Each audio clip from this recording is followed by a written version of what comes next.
monde, c'est Saurus. Alors aujourd'hui, je vais vous déballer le jeu de cartes des 7 familles de Jurassic World de Fallen Kingdom. Bon, on va bien voir ce que ça vaut. Je vais éviter de trop...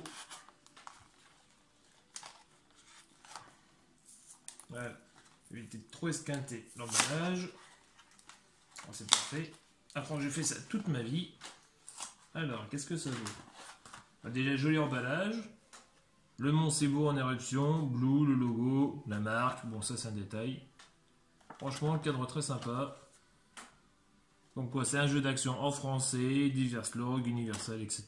Je reviens pas dessus, vous savez ce que c'est. Bon, maintenant le jeu de cartes. Alors, l'emballage est le même que sur le carton. Alors, Crazy 8. Bon, on commence avec la carte de Blue, on a un.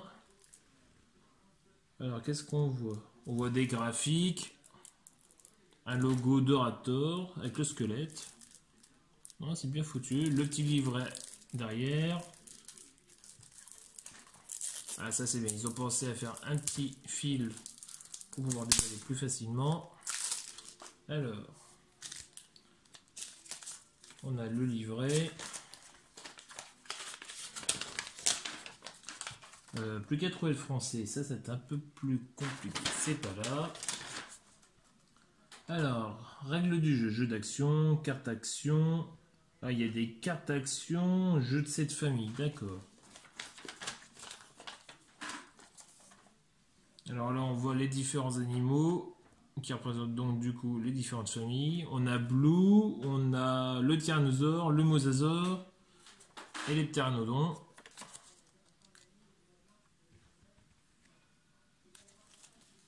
Bon, maintenant on passe aux cartes. Alors, on a Blue dans différentes positions.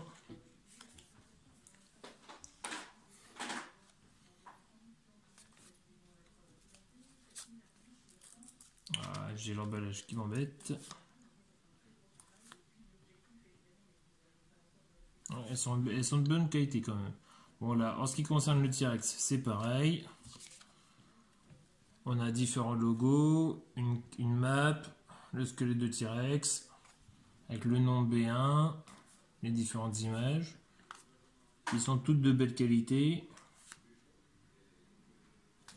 Je vous les remontre. Alors on voit qu'on a B1, B2, B3.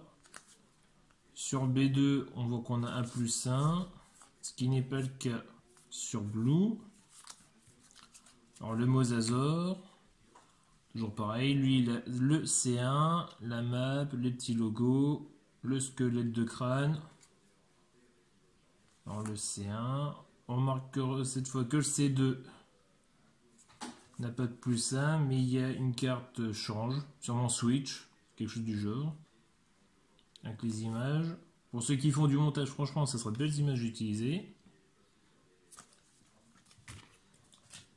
Le pteranodon. Pareil, avec le Mont Cebu, une map, le squelette de crâne.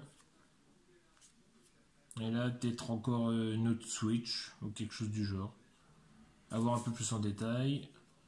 Le Triceratops qui est le E. Il y a toujours les mêmes informations, sauf que cette fois, on a deux cartes adultes, deux cartes d'un jeune.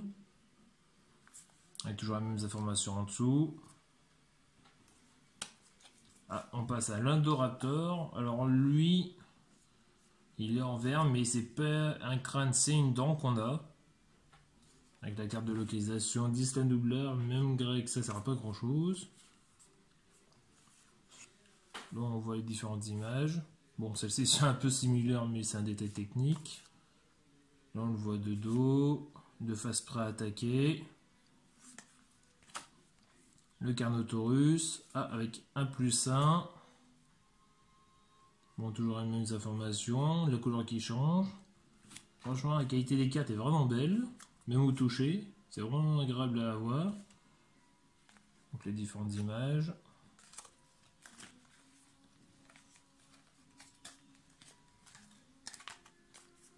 Ah, elle est intéressante celle-là. Et maintenant, la dernière famille, voilà, qui est le Stygimoloch, autrement appelé Stygiparrowen, avec une localisation à 10 renouvelable, le crâne, différents petits diagrammes comme sur toutes les autres cartes. Donc un peu plus complet. Là, 2 images de tête. Bon, juste pas la même expression faciale. Un peu plus complet. Là, on remarque le derrière. Bon, c'est toutes les mêmes pour toutes les cartes. Et shuffle. Bon, en fait, ça, c'est juste une carte pour la marque. Bon, on va essayer de voir un peu plus en détail les règles. Alors, si on le joue en jeu d'action. Alors, le but du jeu est d'être le premier à se débarrasser de toutes ces cartes. Pour commencer, mélangez les cartes et distribuez-en 5 à chaque joueur. Le reste des cartes est mis sur la table face cachée, donc ça reste, oui, voilà, ça fait une pioche. On prend la première carte. Alors, on prend la première carte et dépose-la à côté de la pile, face visible. Il s'agit de la première carte de la pile de défausse. Un joueur au choix commence. Le joueur dont c'est le tour doit jouer une carte dont la couleur, le chiffre ou le symbole correspond à la carte de la pile de défausse. Ah oui, en fait, c'est comme...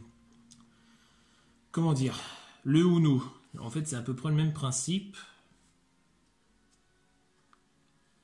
Alors, si il jette une carte avec un symbole, l'action en question doit être exécutée, puis c'est au tour du jour suivant. D'accord. Alors, cette carte peut être jouée immédiatement. Le joueur la place sur la pile. D'accord. Alors, avant de jouer cette dernière carte, le joueur doit crier shuffle. Ouais, shuffle, je pense. En anglais, ça doit sonner un petit peu mieux pour devenir le gagnant du jeu. S'il oublie de le faire et que les autres joueurs s'en aperçoivent, il doit prendre 2 cartes de la pioche et le jeu continue.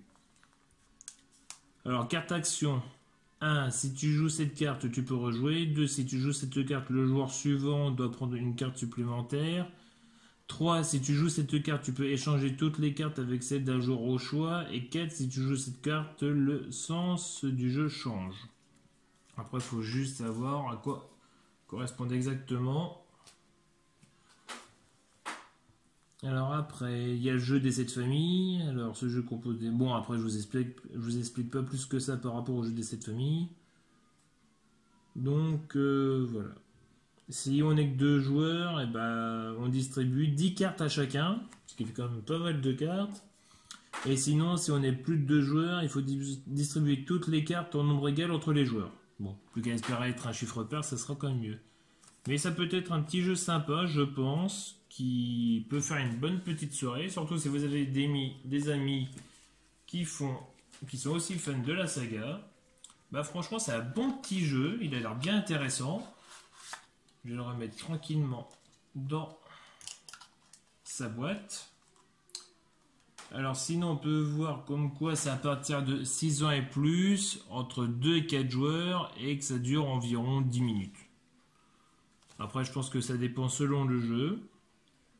Non, mais franchement, je suis agréablement étonné de l'avoir trouvé. Déjà, je m'y attendais pas.